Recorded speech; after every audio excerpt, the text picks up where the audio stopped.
Welcome to the Helping Real Estate Agents podcast, where you get tips and support to grow your real estate business. So kick off your shoes, grab a glass of wine, and get ready for another great discussion. Don't forget to join our Facebook group to ask questions, learn more, and hang out with other agents.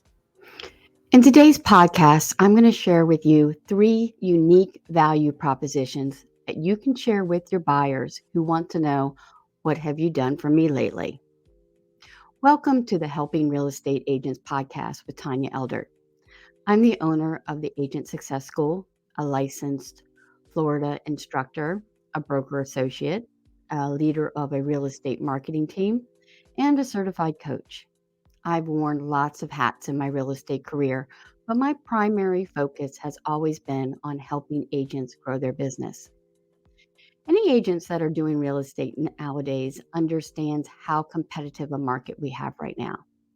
Agents who are working with buyers are especially frustrated because of the number of time, money, gas, and effort that they're putting into working with buyers who seem to have no loyalty to working with you. So the question becomes, how do we create value for buyers? Because not only is it frustrating for the agents, it's also frustrating for them because they want a house. And because of the limited market, they can't find one. Unfortunately, in today's market, we've seen buyers jumping from agent to agent, hoping that there is just one that will have that secret formula to finding and getting a house under contract for them. So, besides trying to lock them into a buyer's broker agreement, how can you let them know that you are the agent they should be working with?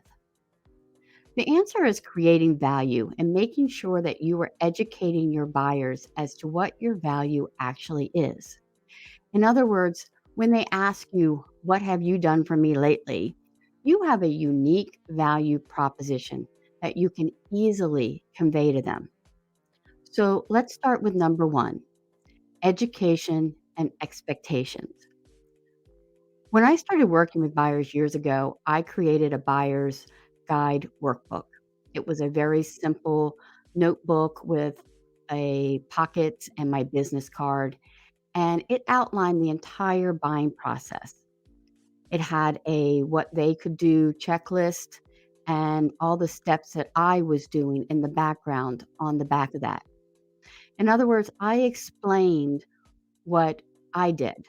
Because so many times we're like ducks floating on the pond, and the buyers don't see how much effort is going on underneath the water.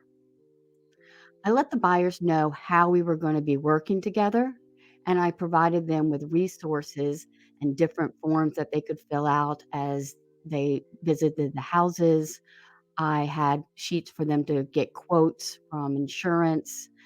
I gave them some other information about title and property insurance. So this was their guidebook through the entire process. Every buyer I worked with loved it. And I'm so amazed that not many agents are using this type of book. In fact, one of the pockets, when I presented it to them, did have that buyer's broker agreement. And I had them sign it when I gave them the book. Number 2 is all about finding what your buyers truly want and making sure you're targeting your services to fulfill that need. Let me give you a hint. They don't just want a house, they want a home, and they want that home to have very specific things.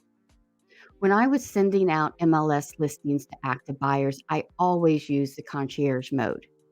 I would look at every house in the morning and at lunchtime and make sure it was what they wanted before I forwarded it to them. I had numerous buyers who would tell me that the houses I sent them were spot on and saved them time and not the typical stuff they were getting from other agents. So, of course, at that point, I knew they were on the list of other agents as well. The third is the most important, in my opinion, and that is your role as a resource. Don't try to be the end all be all of this real estate transaction. Agents in today's market who are trying to work with 5 active buyers, showing each buyer 5 to 10 houses a week, write dozens of offers, and then getting the current contracts they have to close, will drop some balls. And in my opinion, agents are professional resources and consultants. And your job is to have a team of professionals, either in house or out, to help you. So it could be an inside or outside transaction coordinator, marketing assistants, other agents in different regions that you partner with. So let me give you an example. My Plus team is not a traditional team where I'm the rainmaker and everybody has to be under my brand. I do some marketing, but I also help the agents market and do their own branding. But what happens when a buyer comes in through my marketing and the Plus team is that we utilize the entire team. So if somebody's moving to Florida, a lot of times they don't even know where they want to live.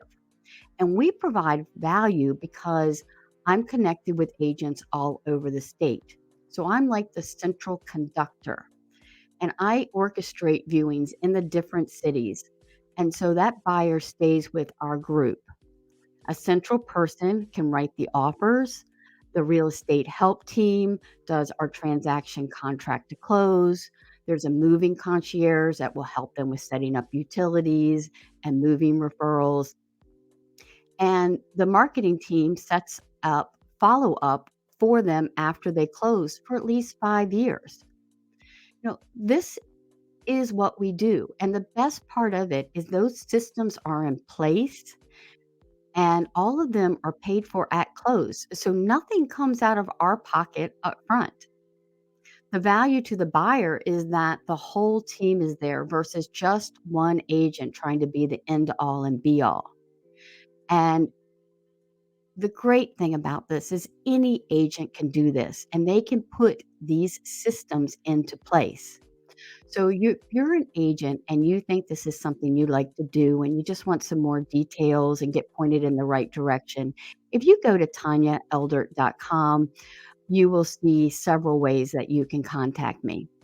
I hope this was helpful and I look forward to helping you again next week on the Helping Real Estate Agent podcast.